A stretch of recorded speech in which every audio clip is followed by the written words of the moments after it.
Now, did you have any exposure to any other religions, anything else that yeah. you looked into? Can you talk about this briefly? Well, I was born in a Christian household. You know, my Mm-hmm. grandmother, she sung in the United Negro College Fund Choir for about 40 years. I used to spend maybe 6, 7 days a week in the church. And, you know, I was heavily active in, you know, in Christian activity, you know, saying Bible studies. I played the piano. I played the bells. I was an usher.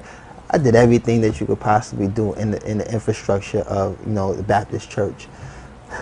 And, you know, I just started to notice a lot of, you know, inconsistencies, you know. People who say they're of God doing things that are not of God.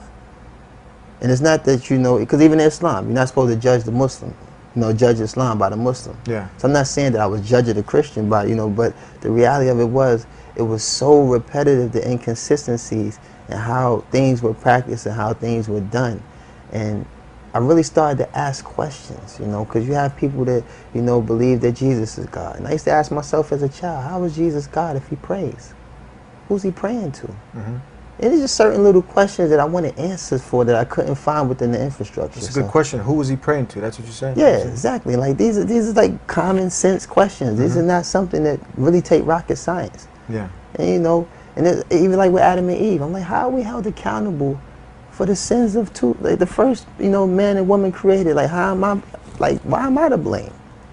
I never met Adam. I never met Eve. Why would I be held accountable? That would make God unjust. You know, when we know that God is so merciful and God is the most just.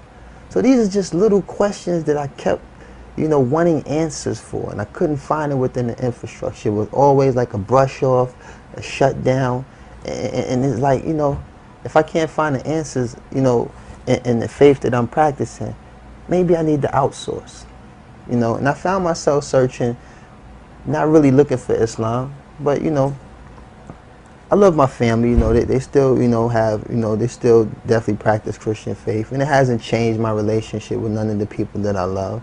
But the reality is I found something for me. And the piece that I found, I try to share. You know, I'm very patient with the people I love. And, you know, Islam is not something that you force upon somebody, because it wasn't forced on me. I was fortunate to find Islam without no dawah. No one sat down and talked to me about Islam. So I know that I was guided here purely by Allah subhanahu wa ta'ala's will. I found Islam, you know, and, you know, coming out of the Christian life was definitely a big transition. But the reality of it is, it wasn't that much of a transition, because there are a lot of things that will lead you to an understanding of Islam, and back Islam clarifying a lot of things that I needed to know about Christianity. So, you know, in a nutshell, you just, you know, you go where it gives you more. And I found more in Islam.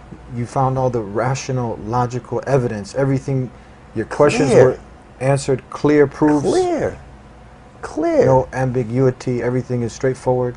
Everything clear. What your purpose of life is. Clear. What happens when you die. Clear. Where you're going. Clear. Everything is lucid. Check. Check. You know what I'm saying?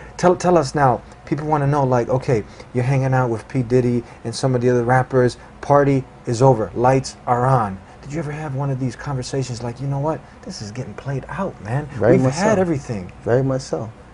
Talk to us. Very much so. I would say, you know, you find yourself, and like in my case, you know, being that I targeted the females as an audience. And at the time, you know, I have a lot of women in my family, so I have a lot of respect for women.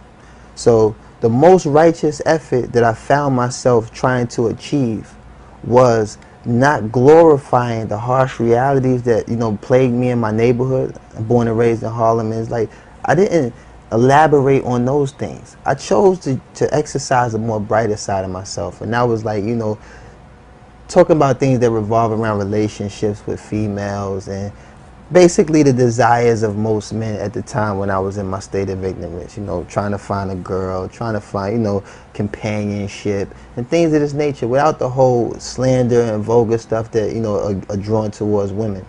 So at the time, that was like my most righteous attempt. But what happened is I started to get women that would submit to my success.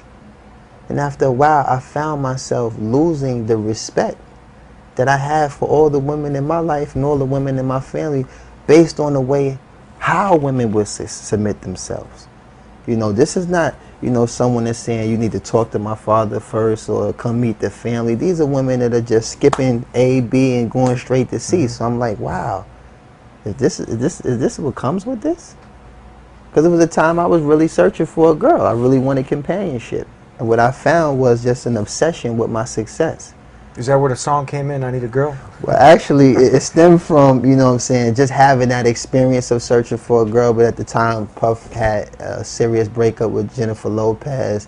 And it all just kind of tied in. It was something that was, you know, happening in his life currently and something that happened in my life before. We put our heads together and we came up with the concept of, let's just flat out get it off our chest. We need a girl. Now you can sing something like, possibly, I Need a Wife.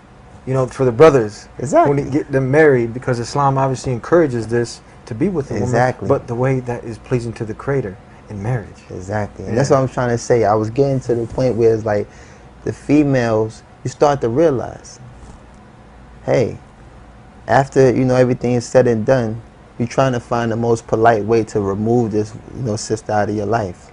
Because what's done is done, and you know everything is cool. But at that point, you start to realize, listen, this is someone's sister, this is someone's daughter, this is someone's mother. So, like you said, marriage is very important. It's something that alleviates all these desires. What advice do you have? Because we know a lot of people that, like you said earlier, Islam is clear, all the evidence is there, but the desire of wanting success, what we supposedly look at success, like the lifestyle that you were living, people paint that as, okay, that's the ultimate success. And people now will have those moments that they dig deep down inside and they know, look, I'm not happy, but they get caught up with the cars, they get caught up with the money, and everyone is going through this. How do you break through that and not submit to your desires, but submit to the one? Exactly. I would say find success in Allah. But the reality of it is, Allah subhanahu wa ta'ala has replaced everything that was in my life that was haram and gave me things that are halal. For instance, my phone used to ring a lot. Nothing but haram. Nothing but issues that dealt with haram. Tell us, we have a lot of non-Muslims watching. You said a couple Arabic words. So they don't have to take an Arabic class. Haram, prohibited. Prohibited, meaning, actually. Yeah, meaning no good. You know what I'm saying? Not allowed. And halal, meaning permissible. Meaning that it is allowed. I've been embraced by a brotherhood that surpasses any like temporary relationship I might have had with anybody that was in the business with me or anybody that I grew up with in the street.